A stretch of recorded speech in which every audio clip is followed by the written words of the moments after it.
Hello, everyone, and welcome to today's CDCT live session. I'm Jason Rader, and I'll be your host as we talk about understanding ransomware immutability detection and remediation with a couple of smart guys I'd like to introduce now.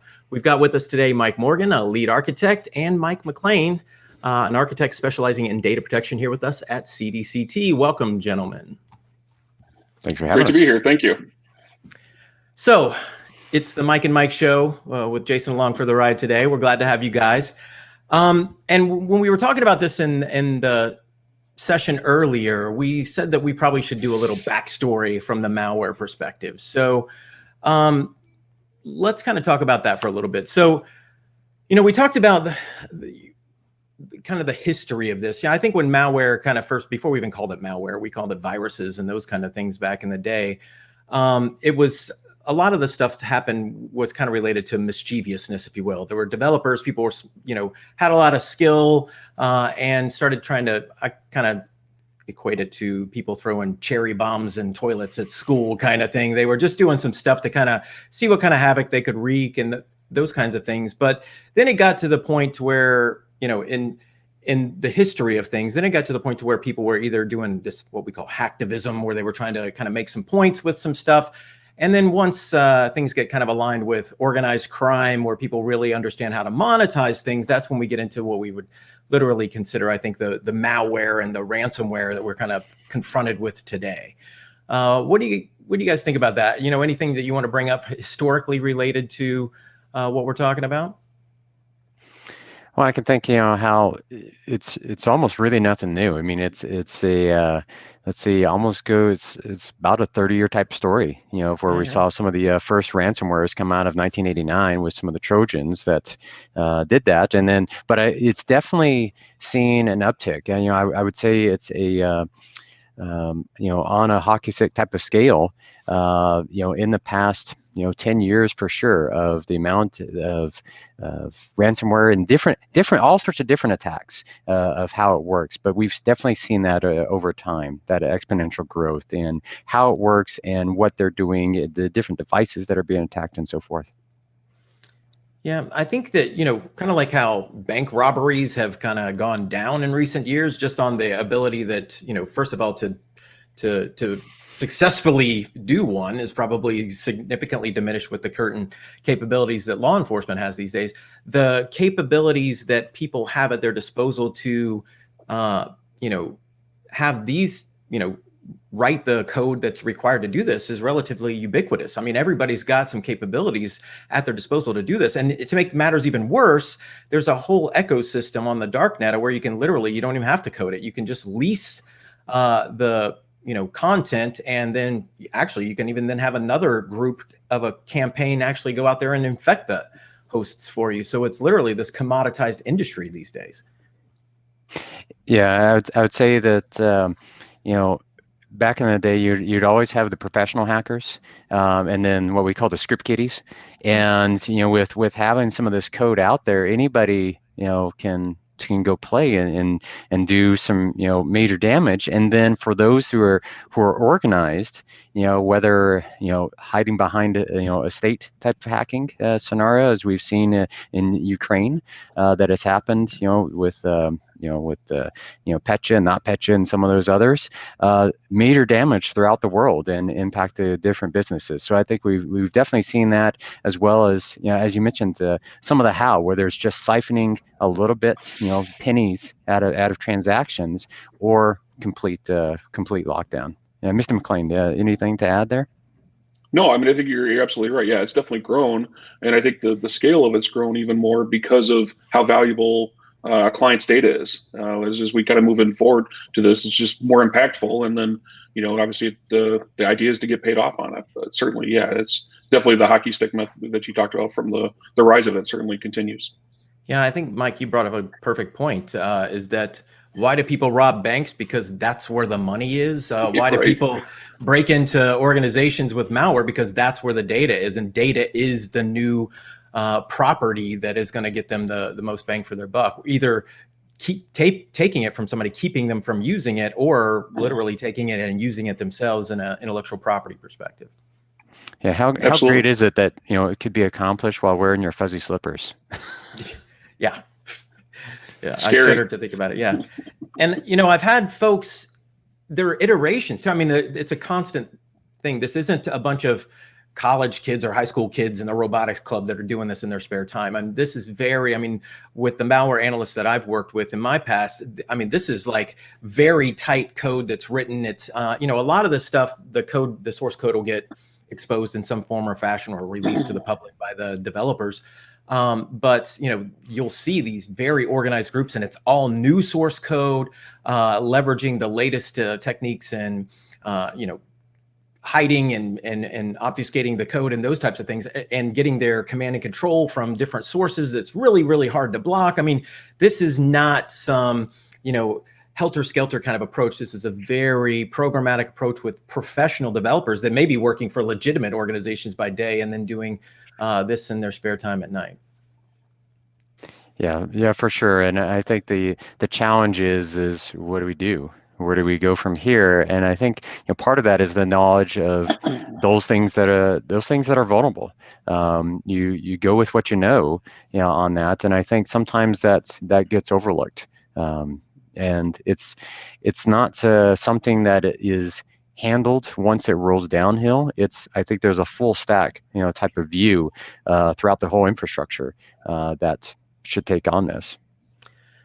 Yeah, that's a great point. I think the thing is, if there was just one hole that we had to close, then this would be a very short discussion, right? It'd be us kind of laughing about this, but there's all kinds of elements in this. And again, the bad guys only have to find one place. We've got to close them all from the good guys' perspective. So, what do you guys see that clients are kind of struggling with, that you or folks that you're working with, is it the overwhelming amount of different places? Is it the fact that a lot of this stuff is coming from left field and it's new, or did they know about it and choose not to kind of deal with it because the amount of effort that was required to patch it was too high?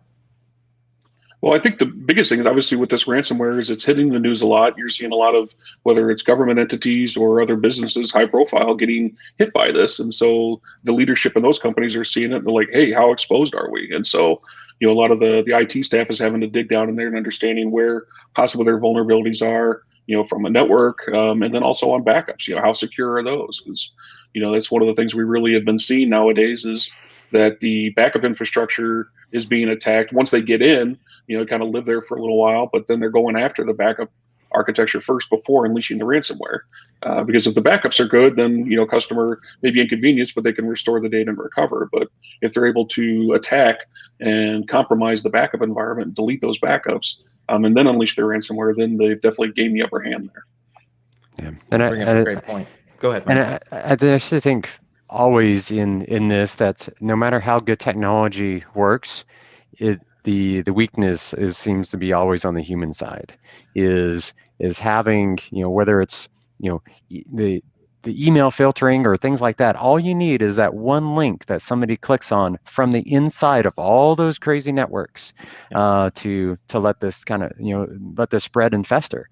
Now whether it is a very complicated thing, where it has whether it's talking to a control system externally, that's super fancy, but then things can just wreak havoc internally. But it always is that human factor, and I think that's where it seems like the common denominator, or the thing I shouldn't say we're never going to solve for it, is the reality. But how do we put technology around that and process around that so that that doesn't trip us up and we know how to mitigate that. So basic antivirus, encryption of laptops, because people are going to leave it at the airport and not look one way and then somebody walks off with it. You're always going to have those things, but how are we protecting that data side, that, as Mr. McLean said? Yeah. And so I want to go down actually both of those points that you guys brought up. So from the first point, from the backup perspective, I think it's interesting that you said that, Mike, because a lot of folks are like, oh, I'm backing up. I don't have to think about that anymore. We're covered. I mean, it may be a little bit of a blip where we have to restore, because obviously it's going to restore perfectly, right? But right. the bad guys have figured out how that flow works, and they've figured out to dwell there for a little while, watch what the processes for backup are, or even the people who have the administrative privileges related to that, and then they attack the backup portion of the environment before they start to levy the attack against the data center or wherever they're trying to deal with the data. No, absolutely. I mean, I think a couple of years ago, probably it was more attacking the operating systems, and then the backups, if they were stored on, just a given system, they might get swept up in it. But no, you're right. Now they're kind of becoming very aware of what the backup environments are and trying to go after them if they can. And so those are the things where, you want to make sure you're auditing but working with your vendors to understand, what the risks are. And certainly that's, what we're here to talk about as well. And Mike Morgan, from your perspective, I think, it used to be we could put a perimeter around what we did relatively easily, right? And, we create data as part of what we do. Maybe data is our actual product that we're creating, but the point is it was all kind of inside this perimeter that we had a lot of control over. And now, especially thanks to the way that we're working these days, we're all in our own houses right now. Folks that have to work that way, that deal with sensitive data or that create data that would be considered sensitive and monetizable by bad guys, we sit in a different kind of environment that that nobody's got years of experience with. Yeah, and I had another thought with that, and as most of y'all were talking of how I think I think some part of the weakness is we've been culturally trained.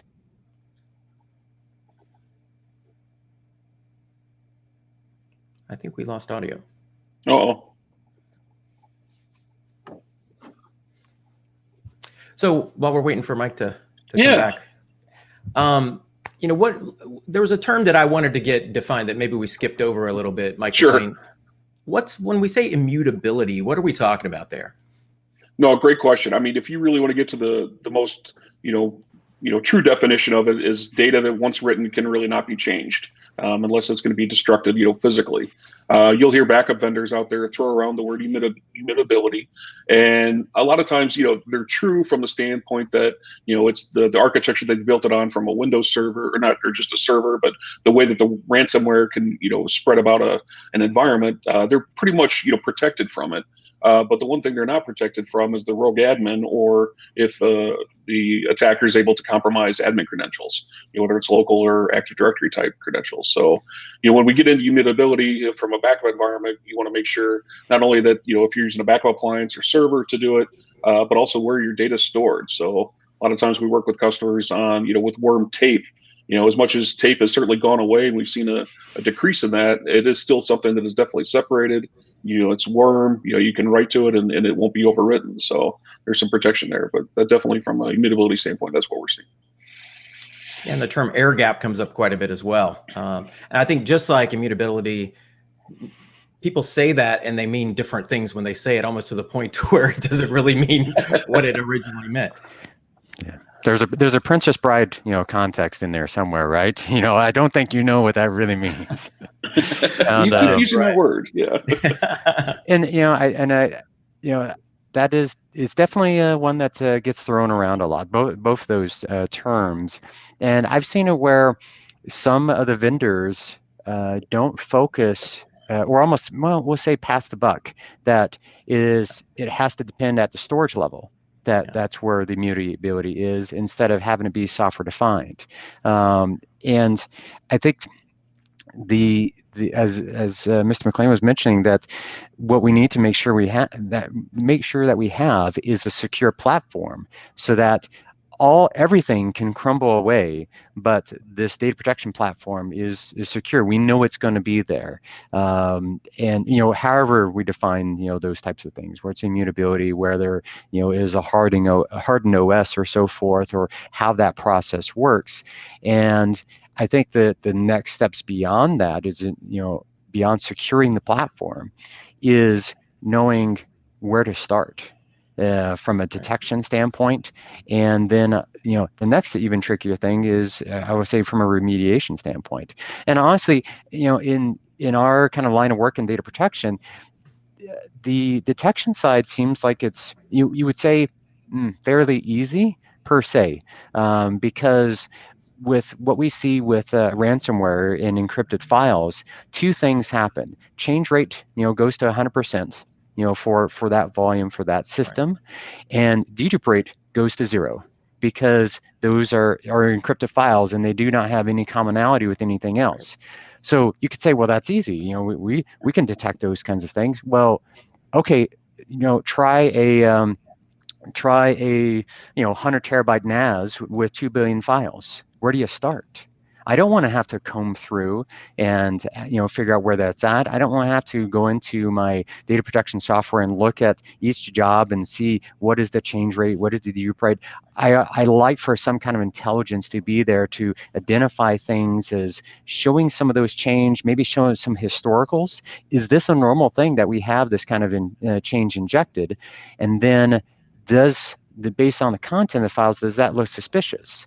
And then that's the easy side of that. But then how can we remediate that? Is it a push button, right click to say, all right, awesome, now that you found those things, click, let's go ahead and have that restored, have it reviewed, download our own copy of that. So I think that's also part of that process. Yeah, well, you just said kind of the magic at the end of that, where if you do detect it, there's still let me right click on this and figure out what I want to do afterwards, right? So that's still the problem that, there is no AI that magically fixes all of this problem for you. It still requires some intervention along with the technology. It's technology assisted, but it's still human led as far as the way that we have to deal with this problem. Yeah, and it's the same thing that I always say, that a lot of people look at HA and resiliency and so forth, and I remind them that resiliency is not redundancy, and that you just replicated your bad copy of code or the corrupt database over there as well, versus having independent copies of that. And those can be accomplished in various ways, whether geolocation is a great thing, just so we don't have to worry about, even if you put it out to the cloud, do you have a copy on the east and a copy on the west? And is that data protection software aware of both of those things? I don't even like to have background replication on the, well, I say background, but on the back end, because I still need my data protection software to be aware that's copy number 1, that's copy number 2 over there, and that I can get each of those independently. Yeah, at least you're talking about having copies at multiple locations. I hear people say sometimes, and I have to quickly correct them, that, we're using the cloud, so we don't need to back up anymore. We're covered, right? Well, and then I think that's what I was alluding to. I think when my audio was starting to cut out a bit ago, that's the culture we're in, is allowing a lot of this data to go out there without knowing what does it mean. And as I was starting to say that, we're sharing our deepest, darkest thoughts on social media, and without realizing who else is seeing those things besides your family and friends and the friends and friends and friends. We get into strangers' cars. We have food. From a cleanliness standpoint, food brought, handled and brought to you, whether at the grocery store or, whether at the local restaurant. It's all these things, and I think we've gotten accustomed that, for some reason, that's not to say that that's okay, but we've gotten used to that. And I think in the cloud, and I've seen some of the service agreements that it says, we do not guarantee, your data. And that in some of them, it specifically says, if you want that, then you should employ your own protection strategy, even if through third-party sources. And so it says it right there. And a lot of people just assume, like you said, that it's being protected, whether it is our email, and it can be in any of the hyperscalers or any of the SaaS-based email. It's any of that that's out there. And I think, and I would say, where I'm very curious is all the concerns we've had of data on a NAS level or on a file share. Is that going to get extended out to, we'll say, the SaaS shares on that side? Because it's just a name change. Maybe it's moved, that big iron is moved out of our data center, and now it's up into a cloud SaaS file sharing mechanism. But even and there are SaaS products out there that do the protection. One of the questions I have for them is, are you detecting any kind of change? Like a large change rate, and notifying those things, because that's where ransomware, I think, is going to go next. You mean we're supposed to read those agreements that we sign? I mean, you're absolutely right. I think that, so we've definitely established that the problem exists. We've established that there's no easy macaroni and cheese recipe for fixing this problem. What are some, maybe to help the folks that are listening out there kind of figure out kind of an approach, what are some lessons learned from recent engagements or folks that you've worked with that we can kind of pass on to these guys? I'll let you go first, Mike McLean. So, I've had customers where, they, did all the right steps as far as had their backup appliances, had the data replicated between two data centers. But it wasn't really the backup software or the appliances themselves. They just really it was either a default password or somebody was able to compromise the admin credentials. But they got in there and basically wiped the backup appliances, and then set loose the ransomware. So I think the biggest thing really is to just take a hard look at your backup infrastructure. What is it doing today? Work with your partners, your vendors, to see exactly what's, kind of audit your environment and then understand, some backups are going to the cloud today, which is great. But there's different support for different cloud types. I know some vendors are now kind of looking into, Amazon has recently released S3 Object Lock. So it's kind of worm-like storage that's in the cloud, and Azure's doing the same thing too. But it's, getting support for that with your backups. But, as we talked about earlier with tape, it's maybe old-fashioned, and it certainly, has its challenges. But one of the things is we talked about with, air gap and, but basically, working and if you use tape, at least it's offline, somebody else can't get to it. And I think that's the big thing there. So you really just want to take a look at that, audit your backup environment, amongst other things, and also come up with a plan too. Chances are you are going to get hit, and that's where the remediation comes in is, what happens if we do get hit, what is our plan from a recovery standpoint? So.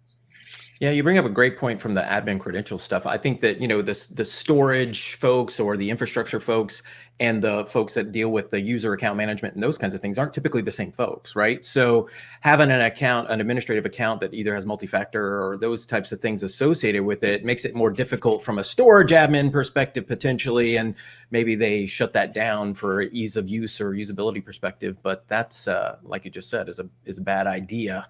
Those accounts should have even more rigorous account management associated with them. Absolutely.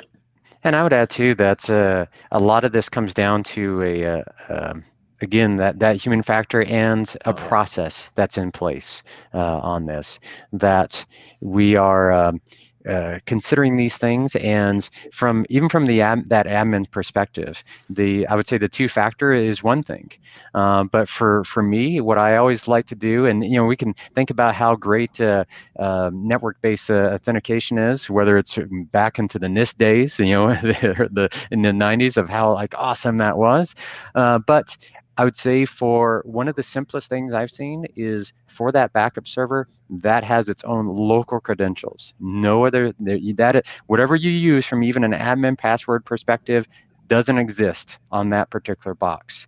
So I think that's one of the strongest things that can be done. But going back to the process side, one thing that I'd like to say, and I actually did have a client ask me this, to say, well, Mike, what do we need what's best for the cloud?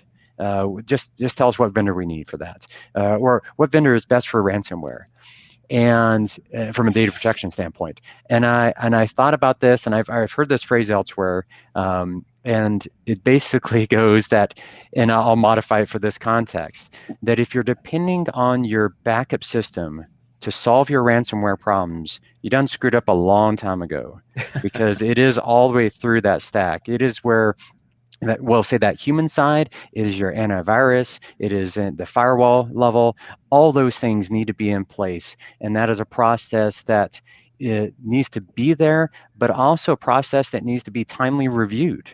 And as even from from a legal context, from a network security context, and then have that methodology tested, because as the assumption should be, it's not if, it's when. And are we prepared? And what are we going to do? Assuming this went down right now, what's going to happen? What is that process to enact? How do we know some of those assurances? And I always love to ask from a DR perspective, do you have some kind of DR process or plan? Awesome. You have that. When's the last time you tested that, and how well did it go? Using never, do I have those three questions go in the affirmative? Oh, And there's always the one more question is, where is it located? Do you have a printed copy? Because if you lose access to it, I mean, sometimes it's on a shared drive. So yeah. But and what if it's not the people? What if it's not the people here? I hate to use the term the kind of smoking hole or the crater, but when it's your normal smart guys that have been running this are not around, that is part of a disaster as well. And that could be something simple. It could be that the legacy admin who's been there for 10, 20 years to set this up, and maybe for some reason he's unavailable. He's out fishing, and things happen. What do you do? And who else knows how that works? And documentation is one of those things that it's ever changing. But I think if it's not just documentation, it's that process. How are we used to what's going to happen next?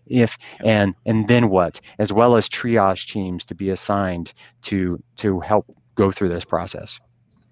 No, you guys are preaching near and dear to my heart on this, because I don't think, if we talk about a capability maturity model perspective, we've got to get to that defined place, and that defined as far as what's the process that we should be following from a security perspective, and then a testing perspective of, okay, let's test that process. Was it implemented correctly? It's the worst time to try to figure out a process is when you're trying to unwind what has been destroyed and try to build it back in your organization. And I think that's probably, as everybody's going through like their enterprise risk management and those kinds of things right now, having a defined cyber incident response policy is probably way up there on a lot of folks' lists right now.